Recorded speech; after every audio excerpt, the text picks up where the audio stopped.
So we might need a therapy session in this household right now. Margo went to Auburn. Yes, this is going to be a Brock Purdy update. We're going to talk about how great Brock Purdy is. We're going to talk about the 49ers, but it's college football rivalry Saturday. day. Yeah, and these games have been really good. They're broadcasting a lot of this in 4K now, which is really cool. So we're watching Florida and Florida State 12-0. It's like a weird baseball score. But we watched the other ones too. We watched Michigan and Ohio State. Then we put it on Auburn and Alabama. And oh my God. So Margo went to Auburn. Yep. And I remember 2 years ago, we were not in the same spot on this day. So we were texting and you guys just blew it at the end. You did something stupid. He was actually watching the Auburn game more diligently than I was because Auburn is one of those teams, and it's kind of this running joke amongst the students and alumni. You know, if you've ever seen Forrest Gump, Auburn football is a lot like Forrest Gump's box of chocolates. But he played for Alabama. You never know what you're going to get. He played for Alabama. Forrest Gump played for Alabama, and that tells you a lot about Alabama's requirements for admissions. I'm just saying. Academic standards. However, Auburn has proven to be completely inconsistent from game to game and season to season. So the fact that Auburn lost in the way that we did today was just like sad, but also, damn, that's so Auburn.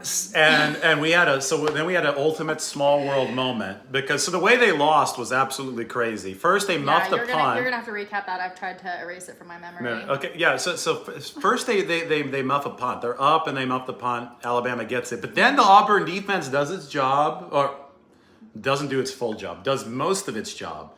Sets up like what, a 4th and 25, absolute desperation play from Alabama. They're fourth and goal. Yeah. 4th and goal from the 25, from right? The 25, from a mile away. And as far as Forrest Gump ran in the movie when he kept on running. No, Forrest Gump ran way longer than that. Yeah, it was. I mean, he ran around the whole world, didn't he? At the end, he ran around the whole continental United States, back and forth a few times. So you can't technically run across the ocean, but back in the early days of Google Maps, when you put walking directions from here to Europe, it would give you all the directions and be like, turn left there, turn right there. And then it said, swim across the Atlantic Ocean. And then they realized they'd probably be liable and somebody would sue them because somebody would actually try to do that. So they took it off. Yeah. You would try that. I would try that. And I don't think I would survive the waters over in where the Titanic. So we're talking about swimming, but we should be talking about college. Yeah. So anyway, it was that long. That was how long the 4th down was. It was like 4th and the Atlantic Ocean. And the Auburn defensive coordinator... 4th and Atlantic Ocean. And wait for the payoff of this story. The Auburn defensive coordinator decided to rush only 2 guys. 2 pass rushers, so that they didn't get a pass rush home. I put on Twitter that the Auburn defensive coordinator, his prevent defense, prevented him from keeping his job because I think that might be a fireable offense. We'll see if it is or not. Then I didn't even know who it was, so I looked up the Auburn defensive coordinator. Hometown, Visalia, California, my hometown.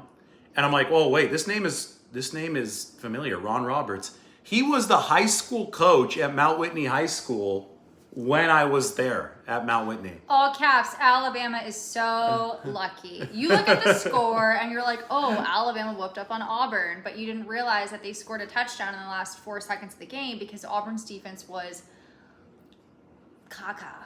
It was crap. Yeah, it was absolute crap. It was horrible. The coverage was ridiculous. Yeah. I mean, it was ridiculous. They literally they rushed 2. And they used one guy as a spy, and the spy is so the quarterback can't run. There was no way the QB was going to try to run on 4th and a mile. So they were essentially wasting a defender. It was essentially 11 versus 10. Yeah, can you speed up to the Spark Nerds so I don't have to keep reloading this? You don't want to talk about this? I thought you needed to vent a bit. We can talk about it, but like you're like talking about it and talking about it, and it's just making me sad. That's what happens when Auburn hired a defensive coordinator from Visalia. Condolences to you. Thank you for the condolences. I am old now. I'm no longer a student or even a recent grad. I was at Auburn for the Kick Six. I was a sophomore and I was there, and it was the most amazing college football experience. And that's what we really want to talk about. So you requested a change of subject. 10 years ago today, Auburn was hosting Alabama. And they hate playing in Jordan-Hare Stadium because they're like, there's weird magic mojo, whatever you guys do in there. And it's They might have reversed it today. But they always suck at kicking.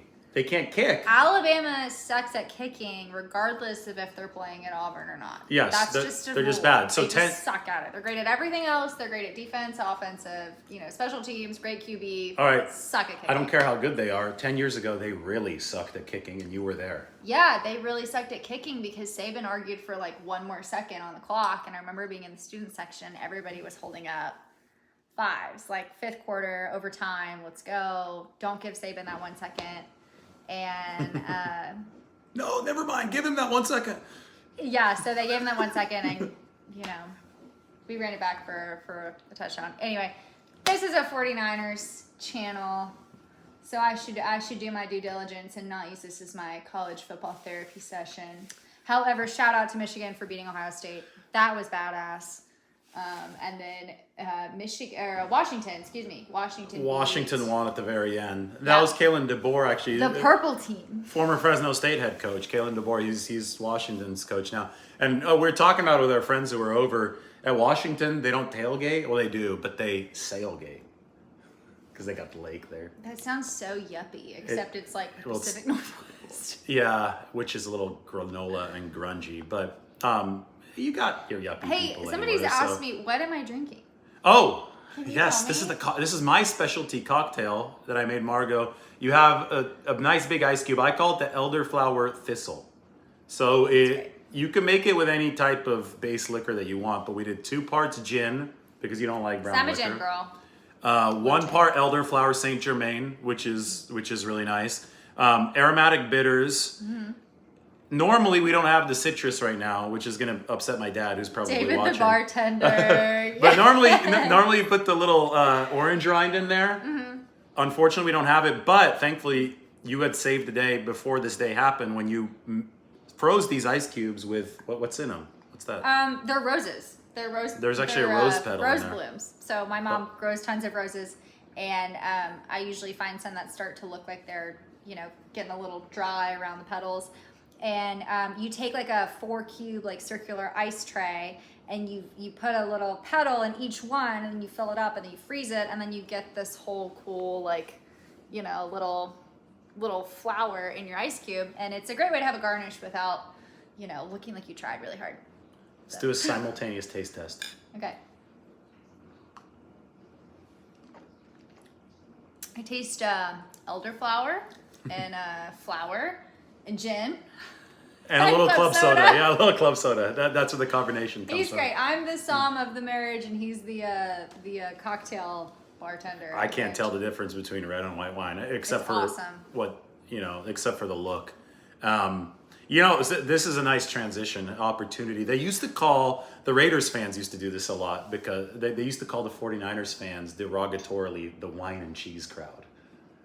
What's wrong with being the wine and cheese crowd? That sounds like a great crowd. Yeah, you would love I would hang out with the wine and cheese crowd. Sign me up. So I knew that you would love that. And the 49ers also, it was, ironically, the Raiders had training camp in Napa. And they called the 49ers the wine and cheese crowd. How I would be useless unaware if I of had them any sort of training camp in Napa. The Raiders' wives loved that, having training camp in Napa. So shout out to all the wags out there, the wives and girlfriends, because they're the ones that give up their husbands, their sons, their dads, so they can, for holidays, so that they can go play the game they love. And they need a serious shout out because they are the silent heroes of the NFL. And shout out.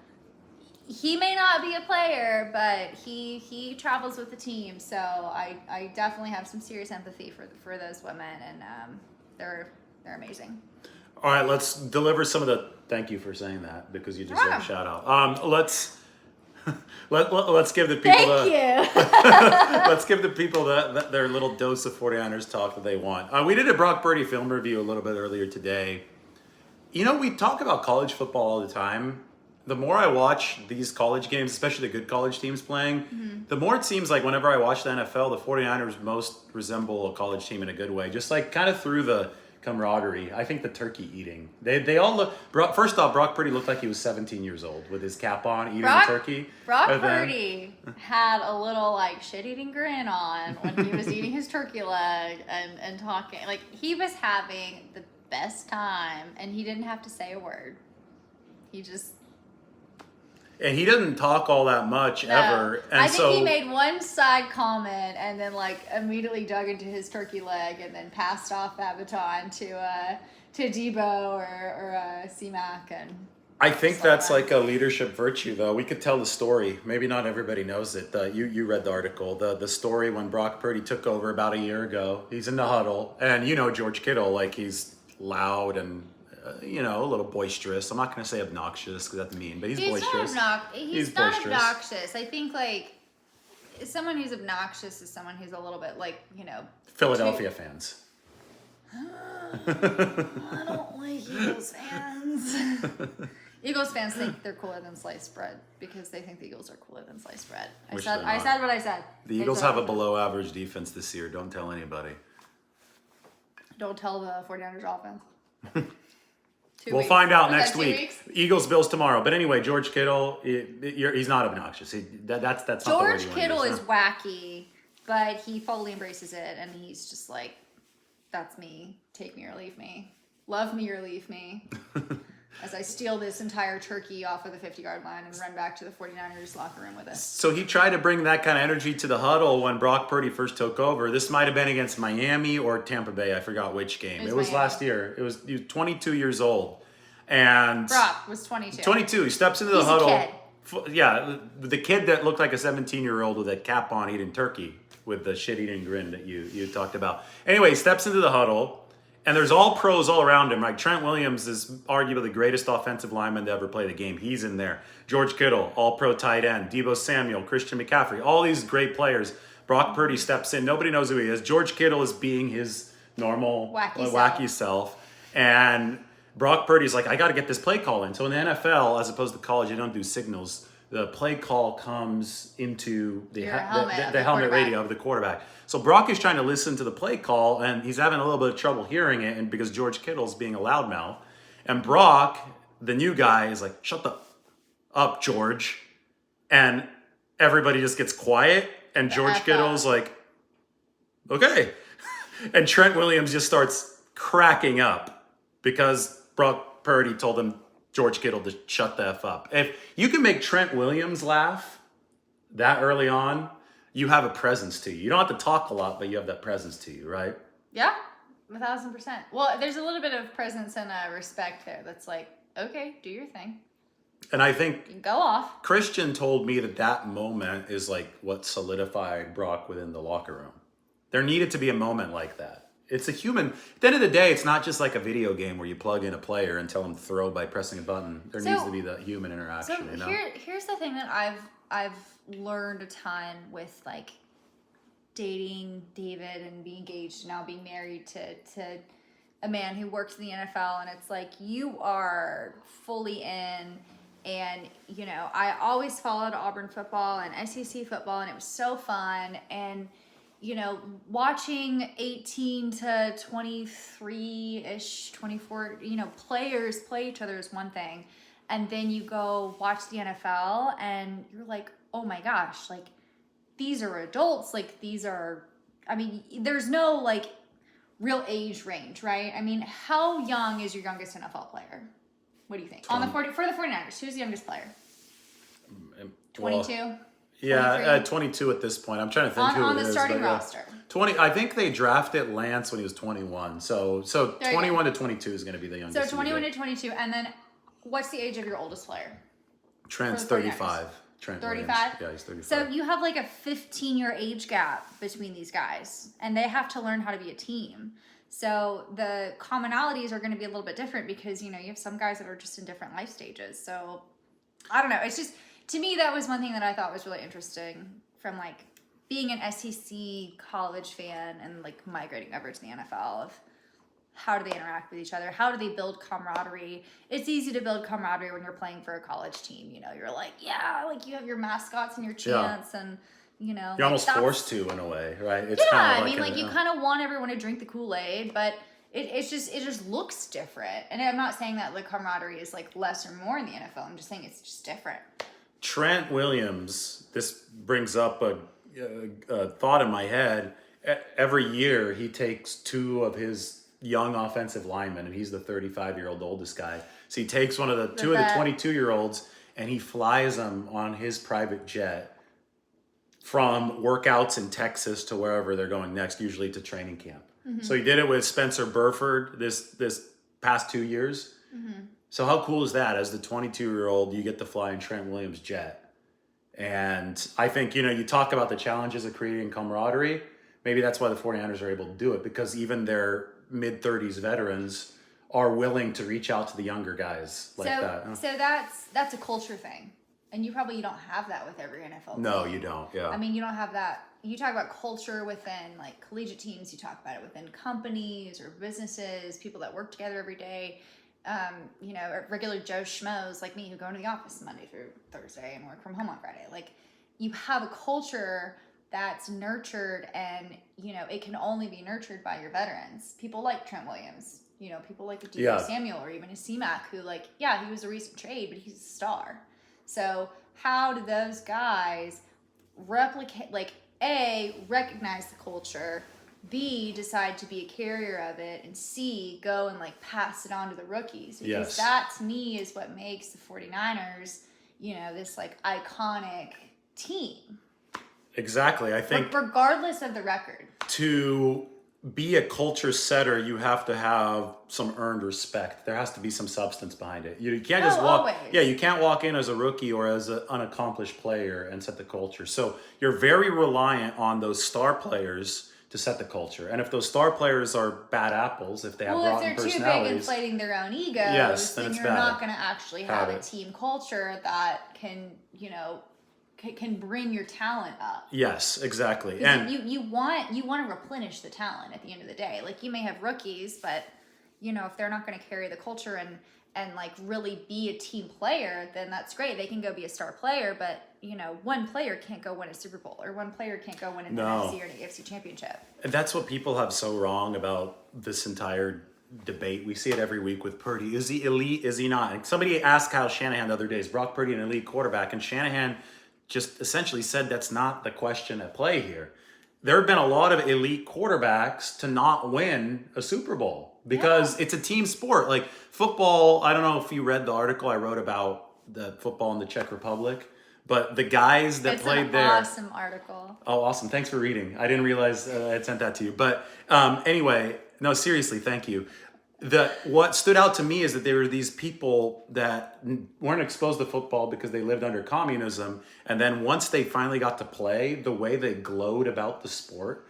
I closed the story by saying he was like, football is this most wonderful thing. It's the ultimate collective sport because it's this group of men where everybody's doing their own different job, and the jobs couldn't be any more different. Offensive line, defense, running back, quarterback, yet they're all trying to go toward the same goal. And it's this beautiful sense of kinship, teamwork, whatever you want to call it. And I think that people that take football for granted, I think we might in America a bit because we wake up when we're 5 years old, and it's on TV in the morning. Thursday through Sunday, it's on all the time. The So we start to get really individualistic in our view of football. We're like, oh, that quarterback sucks, that running back sucks. When this is really a beautiful team sport, it is the ultimate, this guy has this job, that guy's this job, you got to work together. And we have to realize that when we're evaluating players. Here's the thing about football that makes it so special. Whether it's high school football, collegiate, NFL, like it all comes down to one thing, and that thing is community. And I'm like, it's going to be cheesy, but I'm going to get emotional about it because that to me is like why football is so cool. Because you can wear a jersey and you can be in the middle of nowhere, or you can be in an airport with a ball cap of your favorite team and someone yells out like War Eagle or like Go Niners, and you're like, hey, like you're part of my community, like you get it. And they may be a fringe fan, they may be like a diehard fan, but it's like a way that we can create community as people outside of the Bay Area and outside of our hometowns and our college towns. And it's like, how do you I mean, that's so cool. That's what being human's all about. And it, like, your college experience too just had to be awesome. We talked about it a little bit earlier with the kick six. There's like this running joke at Auburn, and if you don't like Auburn, then you leave. You know, Auburn fans love Auburn, and Auburn students love Auburn. Alabama students love Alabama football. And there's a big difference. Like, no, I'm serious. Like, there is. I wish you guys would have won. Auburn go to Auburn. I mean, gosh. Like, I think that's kind of part of the experience, though, losing these games to Alabama. I want to give a quick shout out to, oh my God, SEC Shorts. They're a hilarious YouTube channel, and they basically take whatever happened that week in the SEC sports and like put it into like a digestible 2-minute video, and it's hilarious. It's like if SEC had an SNL skit, like or like crew of actors, like that's what it would be. It's really good. And the best really sketch they've ever done is like the Auburn roller coaster. Like, you know, you hit the wheel there, and it's like it pops up a random season. You're like, that was so great, and then you hit it again because you're like, this was awesome, and then you go on this horrible journey again, and you're like, that was terrible. Why would I ever get on this ride? It's kind of like you're trapped. The episode after this game against Alabama, I think they're probably suffering from creative stress right now. Sometimes after a really good game, when I have to write, I'm like, oh my God, there's too much to handle, you know, or I do a video. Yeah. So I'm sure that the script writers for that are going crazy. Somebody mentioned Brandon Ayuk here. He said Purdy and Ayuk are going crazy. That final touchdown of the game, and you and your mom were loving that on Thanksgiving. I don't know if you have any specific thoughts on Ayuk or any of the 49ers receivers, but you know the play I'm talking about, right? That last throw, kind of hit it in between 4 guys. How much fun, you know, okay, I'm not going to ask how much fun you're having. I'm always having Yeah, you're fun. always having fun. It's a bad question. This is a general feel thing, because this is something that 49ers fans talk about a lot. When Brock Purdy drops back to pass, how confident do you feel? Because a lot of QBs, when they drop back, you're like, oh, I'm a little jittery now. I don't know what's going to happen. Is it going to be an interception on the other end? Do you feel when Brock Purdy drops back that something good is going to happen? Yeah, because here's the thing. I'm not confident necessarily in Brock Purdy. I'm confident in the O-line. And I'm like, oh, everything's going to be okay because he feels confident. And if he's not confident, it's very clear. And, you know, I mean, any quarterback that's not confident in O-line that's going to protect them is going to be a little jittery. He's also got he's got really quick. You know, so even if the block isn't there, it seems he can get away. You know, he literally, what's his average? Like, what is it? The rate that time to throw. Yeah, time to throw. The crazy thing is, it's been quick, and that's good. But this last game, it was longer because he had a few plays where he ran away from everybody. Yeah, remember those where he sprinted to the sideline and threw downfield. So he seems like clockwork to me. I mean, it's like Brock draws back. He's got his trust in the O-line, right? If he's going to run, if he's going to pass, I don't care because he's confident to make, like, I'm not thinking, you know, I don't know, maybe this is the difference between men and women when we watch sports. But, you know, men would look at a busted up play and be like, oh, he should have thrown it there. Or, oh, he should have passed it off to so-and-so. Or, oh, he should have, like, just run out of bounds. And women are like, well, if he trusts his player, you know, if he trusts his team, you trust his team. And if he doesn't, he doesn't. And that's going to show based on his really does, yeah. And I think the 49ers offensive line is better at run blocking than pass blocking. But Purdy has a level of cohesion with them. And he knows when there might be a little bit of weakness in protection. And he's ready to bolt out of that pocket and extend the play. So it never seems that he's overwhelmed by what's happening in front of him. Kind of my take about it. But, you know, I think that the quarterback position is also one of those positions that gets a ton of spotlight on it because he's got the ball, right? He's going to make the decision. But nobody talks about, you know, like, what's the center doing? Like, what's your OL? What's your O-rec? Like, what are your guys doing to actually make those decisions possible? Because what they're doing is they're giving him time. Yes. And the more time he has to make a decision based on whatever coverage is in front of him and whoever's open, he's going to make the best decision possible. And it all comes back on like, oh, well, the quarterback effed up or the quarterback did a great job. And to me, like, I watch football and I'm like, it's not just about the quarterback. Like, yeah, he's a key figure and he's an easy scapegoat, I guess. Easy scale. They get too much credit and too much blame, in my opinion. Yeah, and you know, like, I agree. Yeah, I agree. I think it goes both ways. Team sport. Now, you deserve a lot of credit for what we ate tonight. Can you tell people about the Instapot recipe? It was magic chicken. It's basically... It was magical. It's basically, you know, boneless chicken breast, and you put like cream cheese on it and ranch, like the powder dressing. This is the best ranch. Like, don't get ranch in a bottle. Get the ranch powder in the salad dressing section and then mix it into sour cream.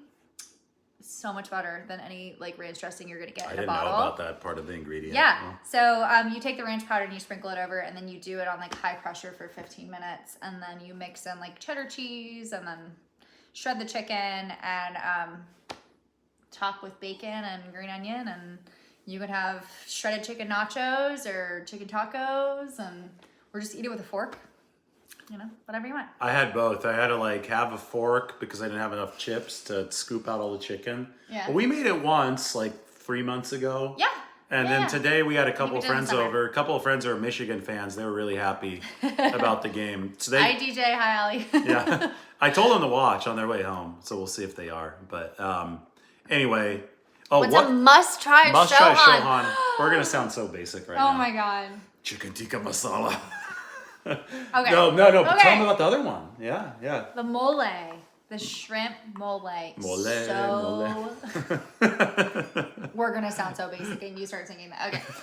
Is it mole or is it moily? It's spelled Moilee, right?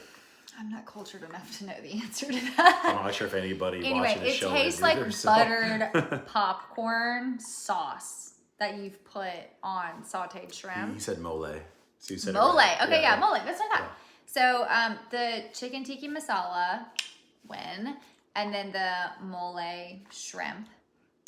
And then you get one order of garlic naan with your main order. Oh, no, they think it's like Mexican mole.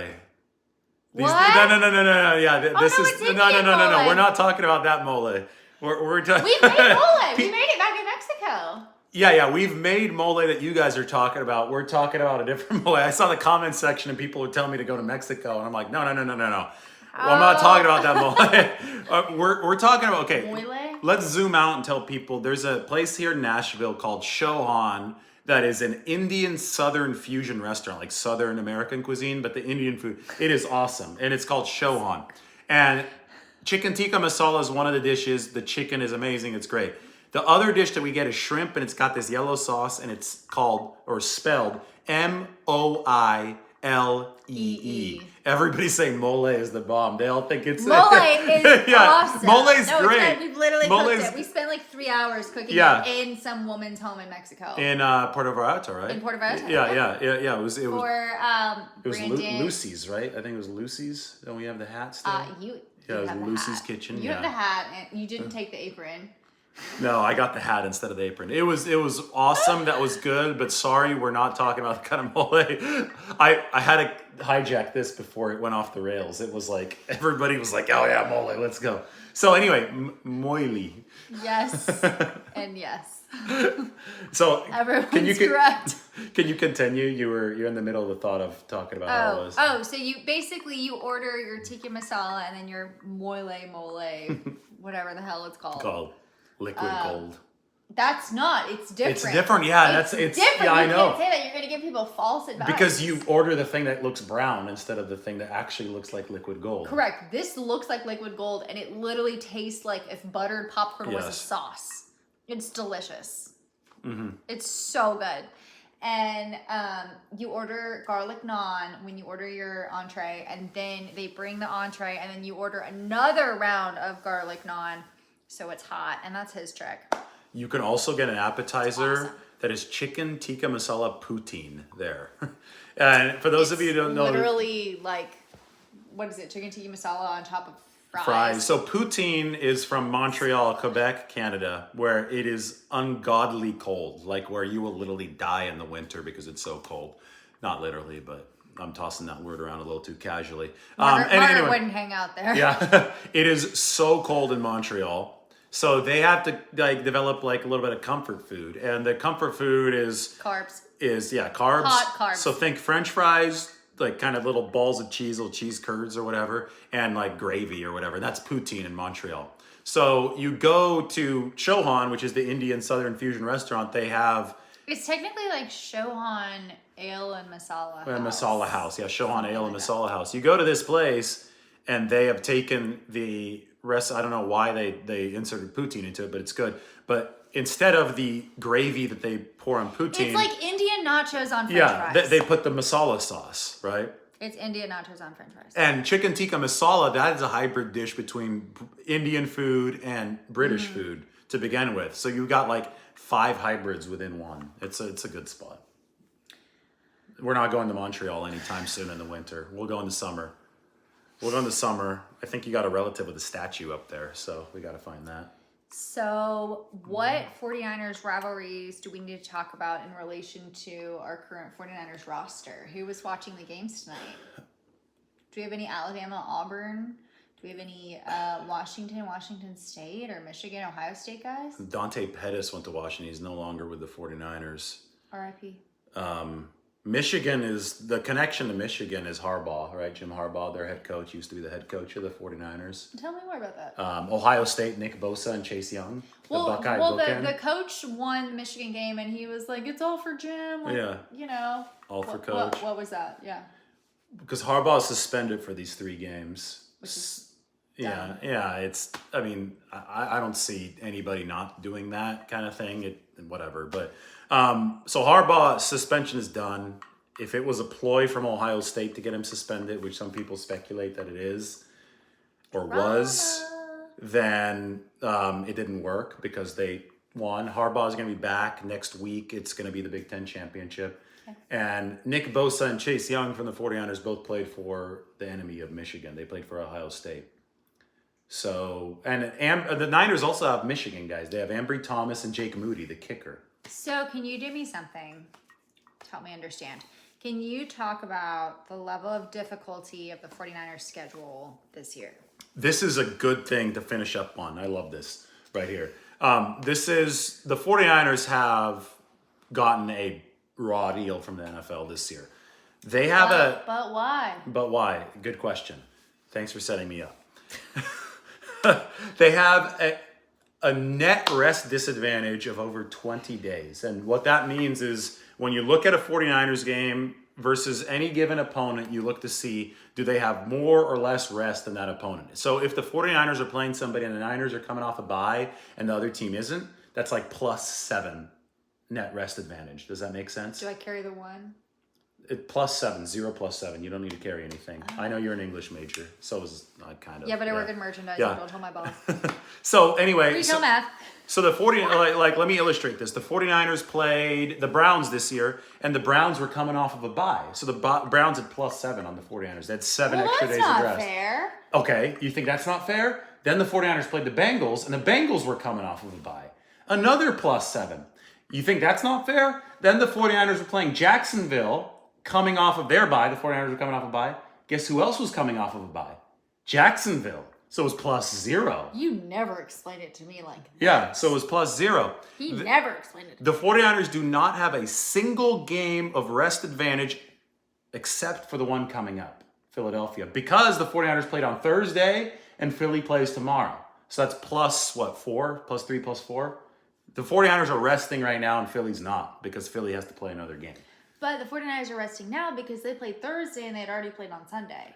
That's also true. Arguably, they kind of took their hit earlier in the week. Yeah. And now they get to eat all their Thanksgiving leftovers. They had one serious injury to George Odom, special teams guy, tore his biceps. He's done for the season. Ooh. But offense and defense looks relatively healthy for the 49ers. So they dodged that bullet on not with Odom, and hopefully he gets healthy sooner rather than later. But for offense, get well soon, George.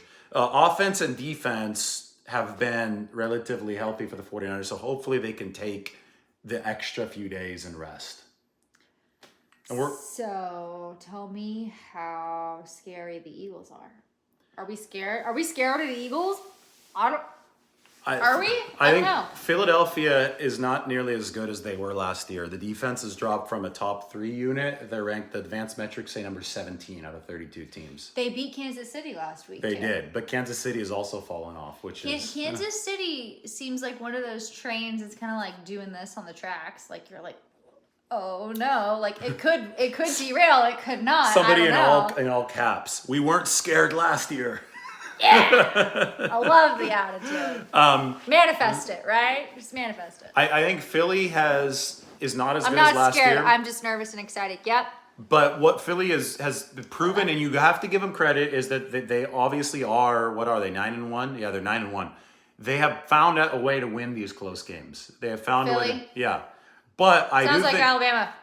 the 49ers are good enough to come and just blow the doors off of them, and it won't be a close game if the 49ers do what they can do. I think they can do that. Will that be because they shut down the offense or because... Both. I think it will be because the 49ers are the number 1 offense in the league, and Philly is the number 17 defense. So I think that's a big advantage for the 49ers. The other side of the ball, Philly's got the number 6 offense, and the 49ers are the number 8 defense. But over the past 3 weeks, the 49ers have been playing as the number 1 defense because they figured stuff out. Right. Because of course. Yeah. So it all comes down to Okay, taking there's care of the that one. football. If you can, turnovers can neutralize everything. But if the 49ers win the turnover battle, and they've forced the most takeaways out of any NFL team this year, if they can do that, I think they can rout Philly. Do I think that's going to happen? I think Philly will probably have a couple things go their way because it's their home field, all that. It might be raining. So I think it might be closer, but I do think the 49ers are definitely Would stronger. it be raining or would it be snowing? And would that be a difference? It looks in like how a- 49ers play. 40% rain in the forecast, and yes, that is a concern. That is a concern. Purdy's last rain game wasn't as great. When was his last rain game? Cleveland lost that, but he still drove him to field goal range to try to win. But then Moody missed the kick, so We're not we'll going to see. pick on the kicker. 'Cause Yeah. That's a cheap shot. that's tacky. Yeah, That's tacky. He's better than Alabama kickers. He's better than Alabama kickers. And he was a Michigan guy, right? Michigan man, yeah. He was a Michigan man. Not the Michelin man, but the Michigan man. Jim Harbaugh, who we were just talking about, said after Moody was drafted, there are 3 things you can count on: death, taxes, and Jake Moody. That's what he told the 49ers. Well, So- wow, what a bomb. Yeah. Okay. And Moody- Mic drop. And Moody, here's the prediction right now. Moody has not missed since the Minnesota game. Kyle Shanahan trusted him with what, a 57-yarder? against the Vikings. Yeah, against the Vikings. He missed early, and then Kyle Shanahan trusted him with like a 55 to 57-yarder, and he drilled it in that game. He hasn't missed since then. Moody has been money the last few weeks. Yeah. We're going I to finish think with my prediction. Moody, okay. Jake Moody is going to kick the winning field goal against Philadelphia to send the 49ers to the 1 seed. You think it's my going to be that prediction. close? You think it's going to be that close? I think some weird stuff's Do going you to have happen do you during have the game. a walnut or maple around you, sir, that you can knock on so the rest of us superstitious people can feel okay? I about can't be a fan about this. I can just I- predict it, but I know you're a fan, so you can do whatever you want. it? I got you guys. Yeah, but I think Jake Moody's going to win it in Philly because I think the Niners are significantly better, but I think it's a road game and weird stuff's going to happen to keep it close, and everybody's going to be nervous. Philly fans are like raccoons, right? They're like Yeah, and people are going to be like puking climb because they're so telephone nervous. poles Like and stuff. It's weird. Don't do that. That's what they grease the poles. Yeah, but yeah, don't climb a telephone pole. I think all that's going to happen, and then Moody's going to come through, and Purdy will do something good, but I think Moody's going to win it at the end. That's my prediction. Should we open up to questions for the end here? Well, If Q&A. you want to, if you want, yeah. Anything Q&A, goes. Q&A, let's go. Anything goes. I mean, Niners revenge game for Margo. Yay! Mary Gomes. Oh man. We're ready for questions. Let's go. You- I don't want your predictions for Niners Philly. I have my own predictions. I don't need to see yours. Let's go. It'll probably change between now and what 5? No. How far away is the game? I'll stick with it because the Niners Let's don't stick play with another it? game. Yeah, I'll say. I don't know what the score is going to be yet, but I know that it'll be Moody at the end. What's the ceiling for Brock? What is the ceiling for Brock? Well, I mean, that's a weird. Ooh, how did you two meet? Talk about Brock first. Okay, we'll get to the how do you two meet question right after this. He's the number 1 quarterback right now in the league, efficiency-wise. So he's number 1 across the board. Ceiling-wise, Can he be number one by a wider amount? I think at a certain point of efficiency, and he's been really good, you start to turn the discussion to longevity. How long can you sustain it? So this, I think that's the natural. Let's just wait and see what Purdy does this year before we start to talk about his ceiling. We have to wait to get through this year. How did we meet? On a dating app. Go out and tell the whole world. I love it. Okay. I love it. No shame. What? There's It's no 2023, shame. baby. Well, He it was put a couple a ring years ago. on it, and then he put another ring on it, several months after that, and it was the best day of my life. There were 2 rings because the second ring was on the wedding day. That's true. Yes, that's what you call a wedding band. A band. There's an engagement ring and a wedding I'm being band. educated now. Yeah. We're not I talking have about 2 football and he anymore. has 1, so dating app. He was in Nashville for a month and decided he liked it enough to meet a lady here and marry. I met Margo on the very last day that I was here. Shout out to Jason who watches these shows a lot. Hey Jason. Party in the USA. Jason. Jason was like, hey, you should just come out here, man. You can work out of the coffee shop. It's still open and all that. And I'm like, okay. It was January 2021. And so not every area was like open. Yes. Based off of COVID. So exactly. It was a little dicey in California where you were. So I'm out here and Jason, I'm out in the mountains in Shaver Lake in California. Jason's like, hey, I got an extra bedroom. Come on out. You can stay as long as you want. Still remember flying in the day of the Steelers-Browns playoff game that year. It was when the Browns just blew the doors off the Steelers. And Jason and I ordered Thai food. Yeah, from the Smiling Elephant. Yeah, I think so. But it was just like so spicy. Jason still laughs about this. I was just like, oh my God, I can't deal with this. And I ended up staying for almost a month. That was the first night. It was Thai food. For a week. Over at IMT8 South where I used to live, right? Is that what it's called? Yeah. Yep, on 8th. And then I just maybe with 2 days left to go, I'm like, I'm just going to get on the dating app, see what's going on around here. Because I have to leave in a couple days, so might as well Spoiler. sample. It's me. Yeah. So then I start talking to Margo, and I go, hey, I'm literally leaving in 2 days, so my only available night is tomorrow night. If you're free, let's go out. So I went to a speakeasy called Red Phone Booth, and he says he knew after the first date, and I said I needed maybe 2 weeks before I knew. You always extend the time. You're always like, I knew a week from then. I knew when you first called me, and now it's 2 weeks. The chase was wonderful. It was fun. Yeah. It was very intentional. Somebody asked earlier, favorite movie. Are we just going to do the basic thing? Singular. You cannot say Gladiator and you cannot say Star Wars. I thought you were going to say Harry Potter. No. Rules for thee and not for me. Are you going to say Harry Potter? No. No, I'm not going to say Harry Potter. I said movie, singular, not series. Okay. You go first since your movie one. Nope. I asked you first because I'm still thinking of mine. So am I. Why can't I say Gladiator? Hold on. Because... Okay, wait. That's the most arbitrary rule of all time. I could say Gladiator. Sure. It's not a series. I can't say Star Wars. Fine. Gladiator is my favorite movie. Yeah, okay. You're so predictable. By the way, while you think, is this a chalice or a goblet? What do people think? Chalice or goblet? I don't. My favorite movie as a child was Homeward Bound. Awesome movie. Even as an adult. And I don't know, Forrest Gump is really good. I know he played for Alabama, but it's such a great... I love Tom Hanks. Forrest Gump is good. My parents love Forrest Gump. Forrest Gump or Titanic. I'm a sucker for Kate Winslet. What the hell are they running? I don't know. I just don't understand how Florida State is 13 and Florida's 12. That happened real fast. Yeah. Chalice. It's a fancy glass. All right, gobble. Okay. Forrest Gump. Thank you. Yeah. Forrest Gump is a great movie. Goblet for sure. Forrest Gump is one of those... Oh, you know what? Secondhand Lions. Secondhand Lions is a fantastic movie. Good. And it's like you can throw it on if you have kids in the background. There's no expletives or curse words or weird It reminded me a little bit... you have to hide your young children from. Of the movie we watched last night, Secondhand Lions. We watched Grumpy Old Men. And I had seen it, and he had not seen it for the first time. So if you have any great movie recommendations for my husband who has only seen Star Wars and Gladiator, please drop them in the comments section. What's wrong with Gladiator? Lol. Nothing's wrong with Gladiator. He just Are you quotes it not all the time. entertained? Is that not why you are here? Oh, I have a question. I have a question for everyone. Favorite Christmas movie? Draft Day. Kevin Costner. Okay, I watched Draft Day as part of my MBA program for our negotiation class, and it was great. Mount Whitney High School has produced the star of Draft Day, Kevin Costner. It's produced David Elf. Lombardi, and it's produced the Auburn defensive coordinator who blew the game tonight. Bad Santa just got like 2 in a row. Die Hard, Bad Santa got 3 in a row. Christmas Vacation. Oh, Love Actually. I always play Love Actually when I bake Christmas cookies.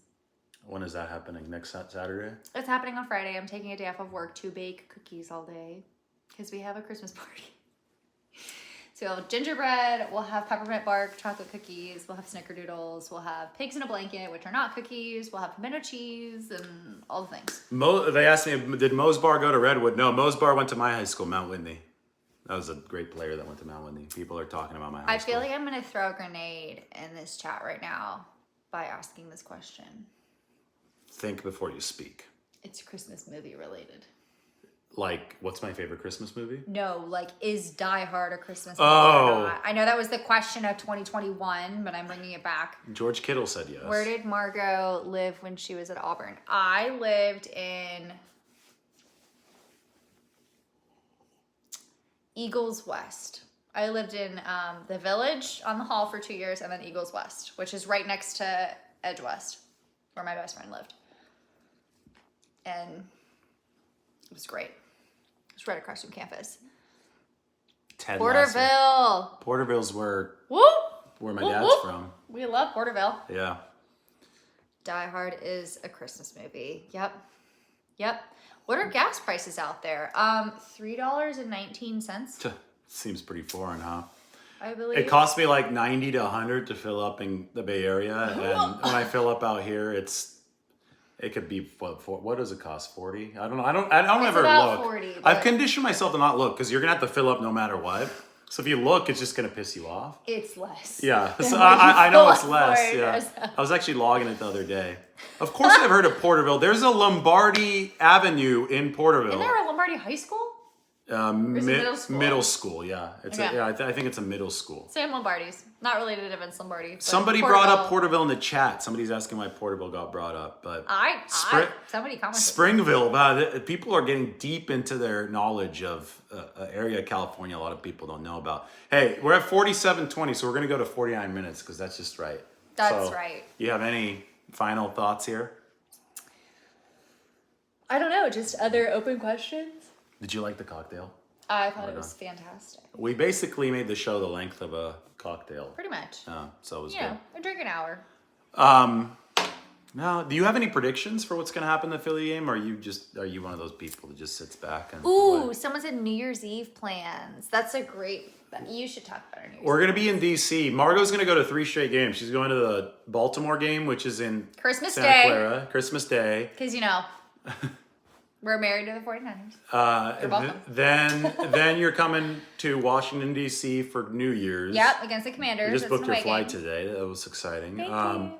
And then the Rams game. Shout out to Jamie and Jen, who Margo's going to go to the game with. I hope you guys are watching. Love you guys. 2 of the best 49ers fans. Hi, Jen. They're over in Las Vegas, but they fly in for every game. If they're watching, text And Jules. us. Hi, Jules. And Jules. Yeah, Jules Keep was actually... reading. Keep reading all the Bucks. She was at the last game. They brought her with them. She's to so the, cool. Yeah. So anyway, and then so you're going to those 3 games in a row. Yes. Was the question a prediction for you? No, or it was what? New Year's Eve plans. Oh, New Year's Eve plans. Yeah, what are the New Year's Eve plans? We are going to go to the Preds game That's the day before, though.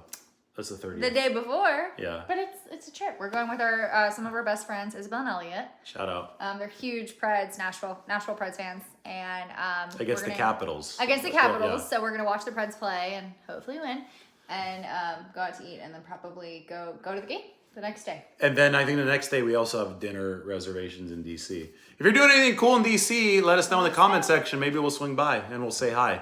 New Year's Eve, Washington, D.C. 49ers going to play the Commanders at, I believe, 1 p.m. local. And that will give me time to write my article, be done by 7 or 8. We'll have dinner, and then we'll see you guys out there. We're at 49 minutes and 30 seconds. That's perfect. Thank you. Appreciate you. It's been good. Everybody take care.